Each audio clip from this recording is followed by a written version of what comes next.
એનો ઈશ્વર બાપુ હિસાબ કરે કરે ને કરે. તમે હોય કે હું હોય, કોઈ બાપુ કરોડપતિ હોય તો ભલે એ ત્રાજવું લઈને બેઠો છે ને સમય જ્યારે આવે ને, તમે અત્યારે કદાચ હારામાં હારા બે માણાને બેને ઝાપટું મારી શકો. શું કામ? તમારો સમય છે.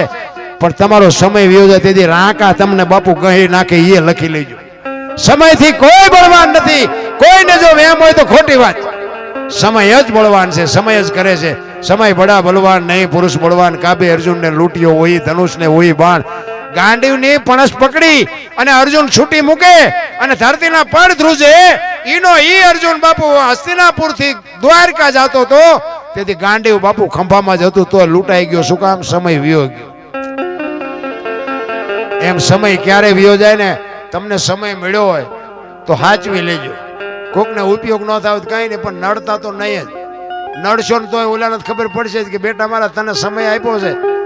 અમુક અમુક પૈસા વાળા હોય ને એ તો આપણને ગણતા જ નથી.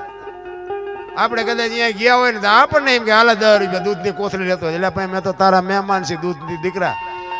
પણ એમ કે આ તો શું, એમ કે આપણી પાસે મામૂલી. અમીરી છે ને અહીંયા ગરીબી શર્મા એક લખી લેજો. આપણો દીકરો હોય, આપણો ભાઈ હોય, કરોડપતિ હોય એટલે આપણે અહીંયા જાતા આપણને શરમ આવે. અમીરી છે અહીંયા ગરીબી શર્મા.